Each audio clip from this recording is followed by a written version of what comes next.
Hey kids, welcome back to the Kitchen of Doom. This morning I'm going to show you how to make a dish called Burmese chicken. It's one of my favourites, and it also goes under the name of luminous chicken because the chicken turns an unbelievably bright, even luminous orange, which is great. But most importantly, it's quite healthy and it's quite delicious. And I'm going to show you how to make it this morning. So I'm going to show you my ingredients. And then I'm going to do a little bit of prepping, and then I'll obviously come back to you. So let's crack on with showing you the ingredients. So we have some chicken thigh fillets. So remember, a fillet means that the bone and the skins have been taken off those chicken thighs. So they look super yummy. We have a mixing bowl here. And over here we have some groundnut oil. And I'll show you that properly. Some groundnut oil. We've got some cayenne pepper. That's quite hot, so we don't need too much of that. We've got some salt, just some sea salt, but any salt will be fine.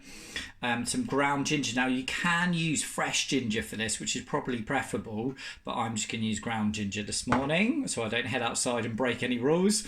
And ground turmeric is another key ingredient. Look at how amazingly orange that is. Okay, that's what turns the chicken a luminous orange colour. We need 4 cloves of garlic, so this makes enough chicken for probably 3 to 4 people, depending on how large the appetites are of the people in your family. So you could easily make this for a family, and I really hope you enjoy making it. Okay, I'll catch you again shortly. Guys, just a couple of important safety reminders. Remember, if you're using knives, you need to do it under the supervision of mum or dad or an adult. Just make sure you're super careful with that. I don't want any fingers appearing in this chicken dish. Secondly, if you're handling raw chicken, okay, you need to be really, really thorough in your hand washing after you've handled the raw chicken. Okay. Use the same skills you've learned for the coronavirus for chicken. And also, we do not wash chicken before you actually handle it, okay? Just wash your hands after you've been handling the chicken. Okay, I'll catch you again shortly. Hey kids, so let me just show you what I've done with the ingredients. So in here, and obviously I'm going to mix all these together very shortly. So I've got my 4 cloves of garlic. They've just been crushed. I've got 1 teaspoon of ginger, but again, you can change that for fresh ginger if you're lucky enough to have some. You've got that, look at that amazing color of that ground turmeric. So again, another teaspoon of that, and then a little bit less of the cayenne pepper. So half a teaspoon of cayenne pepper, also half a teaspoon of salt. And then obviously I'm going to mix that together with the chicken, and most importantly, so 3 tablespoons of groundnut oil. Okay, catch you again shortly. Okay, so I've mixed all those herbs and spices and other ingredients together with the 3 teaspoons of groundnut oil and the chicken. So I've got my hands in there and turned that chicken in to make sure every part of them is covered in that delicious orange coloured sauce. Okay, so that now goes into the fridge for 30 minutes to marinate, and that should improve its flavour when we get to cook it. Okay, so listen, don't be tempted to rush or miss out on the marinating part. It needs to go in the fridge for at least 30 minutes. Okay, so this is a bit of pre-preparation before we actually start the cooking part. So I'm now going to pop that inside my fridge, and I'll catch you later on. Okay, so what to go with the chicken? Well, I'm going to do a couple of sides. I'm going to do some beans and some broccoli, and put some asparagus in with those 2 to make a really yummy and healthy side serving of 3 green vegetables. But also I'm going to pop some roast potatoes in with the chicken as well. I'm not going to cook it with the chicken, but I'm going to serve it with that. So these are roast potatoes with chilli, mint and preserved lemon, and I've had them before and they are absolutely delicious. Okay, you could just have a whole dish of them by themselves, to be honest. They are that good. So we need a few ingredients for this. We obviously need a few baby potatoes, kind of the smaller the better. If they're too large, you can just cut those in half. Make sure mamas and dads are with you while you're doing that. Okay, now this is a slightly unusual ingredient. These are called preserved lemons. Now, basically lemons which have been preserved in brine for a reasonable quantity of time, and so they look very much like a shrunken lemon, but they are absolutely delicious. They've got a really strong lemon flavour. We've got our salt and pepper. We've got some crushed chilies. That's going to go in a little halfway through the cooking. We've got some mint. Fresh mint would be better, but I haven't got any at the moment. So if you can get fresh mint, that would be better. Okay, and then olive oil. Key ingredient when we're roasting our potatoes. Okay, so those, along with the chopped up and preserved lemons, are what you need to make roast potatoes with chili, mint and preserved lemons. I'll get back to you shortly. Okay, so the next step of the roast potatoes is to get your hands in a big roasting tin. So you need a roasting tin that's big enough to make the potatoes form a single layer. And I put 3 tablespoons of olive oil on them, plus lots of salt and pepper. It's really important to season your food a lot, okay, to get those best flavours later on once they're cooked. So then I got my hands in there and made sure they're all totally covered in the oil and the salt and pepper. Okay, now I'm not going to add anything else in for the moment. By the way, I've done enough potatoes probably just for me, so you would need a few more potatoes than this if you're obviously cooking for your family. Okay, and it's quite unusual, so sometimes we would parboil, which means partially boil our potatoes before we put them in the oven. For this recipe, we're not going to do that at all. We're just going to pop those straight into the oven, and then after 15 minutes in the oven, we actually add our other ingredients and then a few more of the other ingredients with 5 minutes to go.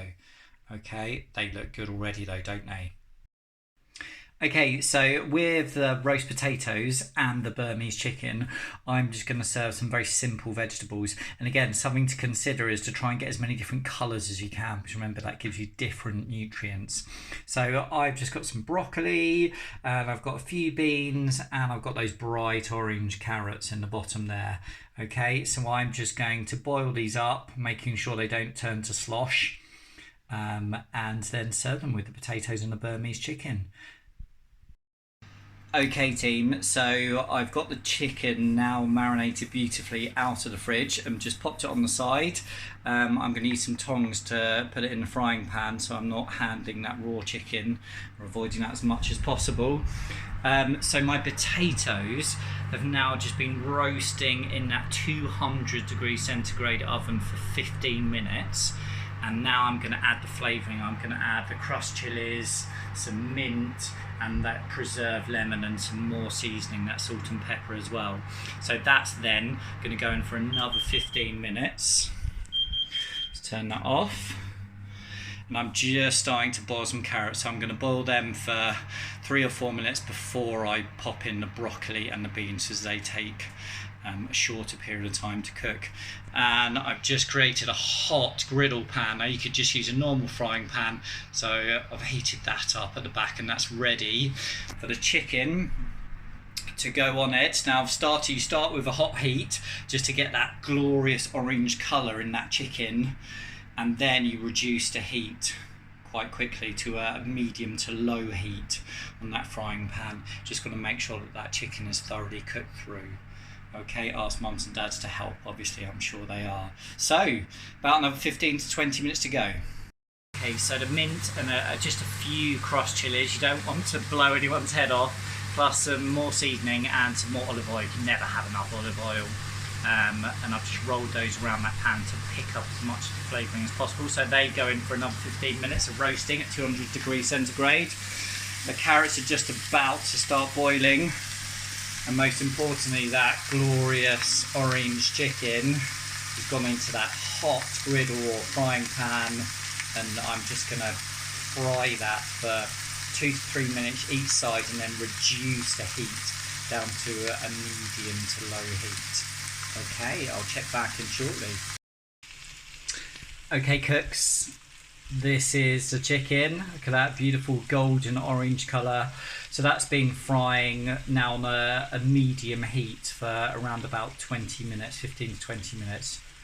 You obviously don't want to burn it, but you want to make sure the chicken is thoroughly cooked through. Ask mums and dads to help you to check that. And then we obviously have the boiled veg.